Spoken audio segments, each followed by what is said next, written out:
বিশ্বের 10টি সবচেয়ে আশ্চর্যজনক চাষের প্রযুক্তি যার মাধ্যমে বিদেশি কৃষকরা কোটিপতি হয়ে উঠছেন।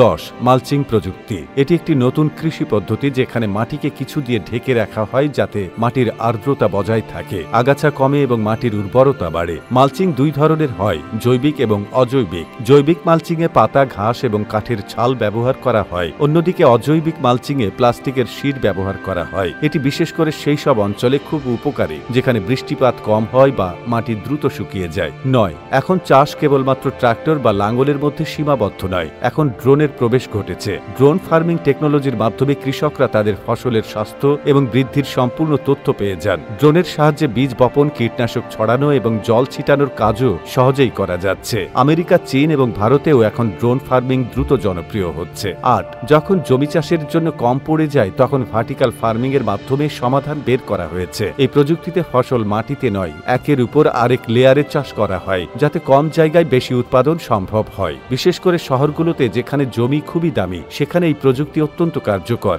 এতে এলইডি লাইট এবং হাইড্রোপোনিক্স ব্যবস্থার মাধ্যমে মাটিবিহীন চাষ সম্ভব। এটি জাপান, আমেরিকা এবং ইউরোপে দ্রুত জনপ্রিয় হচ্ছে। 7 প্রচলিত সেচ ব্যবস্থার সমস্যাগুলো দূর করতে গান স্প্রিংকলার সেচ পদ্ধতি ব্যবহৃত হয়। এতে উচ্চচাপের জল কামান বা ওয়াটার গান থাকে যা বড় জমিতে জল ছড়িয়ে দিতে সাহায্য করে। এর সবচেয়ে বড় সুবিধা হলো জল অপচয় কম হয় এবং ফসলের সব জায়গায় সমানভাবে জল পৌঁছায়। এটি বিশেষ করে যেখানে জলসংকট রয়েছে সেখানে খুবই কার্যকর। 6 আগে দুধ দোহানো কঠিন কাজ ছিল, কিন্তু এখন দুধ দোহানোর মেশিনের মাধ্যমে এই কাজ সহজ ও দ্রুত হয়ে গেছে। এই মেশিনগুলো স্বয়ংক্রিয়ভাবে গরু ও মহিষ থেকে দুধ সংগ্রহ করে। এতে ভ্যাকুয়াম প্রেসারের ব্যবহার হয় যাতে পশুদের কোনো কষ্ট হয় না এবং দুধও পরিষ্কার পরিচ্ছন্ন থাকে। এর ফলে উৎপাদনশীলতা এবং দুধের গুণমান দুই বাড়ে। 5 এখন মাঠে মানুষের পাশাপাশি রোবটও কাজ করছে। রোবট এখন বীজ বপন, ফসল কাটা এবং আগাছা পরিষ্কার করার মতো কাজ করতে পারে। জাপান ও আমেরিকায় রোবোটিক ফার্মিং দ্রুত বাড়ছে, এতে কৃষকদের কম পরিশ্রমে বেশি লাভ হচ্ছে। 4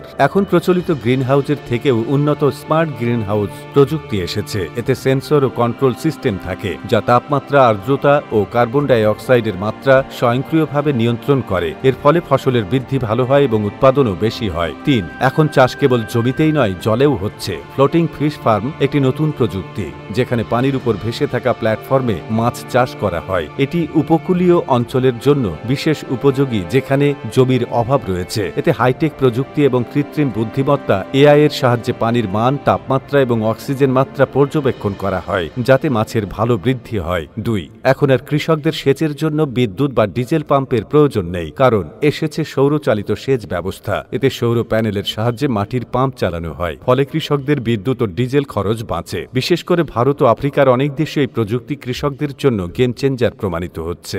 1 আগাছা ফসলের জন্য খুবই ক্ষতিকর, কারণ এগুলি ফসলের পুষ্টি উপাদান শুষে নেয়। রাসায়নিক ব্যবহারে মাটি ও ফসল দুটোই ক্ষতিগ্রস্ত হয়। এর সমাধান হলো ফ্লেম উইডিং প্রযুক্তি, যেখানে আগাছাকে আগুন দিয়ে পোড়ানো হয়। এতে একটি বিশেষ মেশিন ব্যবহৃত হয় যা প্রোপেন গ্যাস থেকে আগুন বের করে আগাছা ধ্বংস করে, অথচ মাটি ও ফসল অক্ষতই থাকে। এটি জৈব চাষের জন্য অত্যন্ত ভালো প্রযুক্তি হিসেবে বিবেচিত হয়।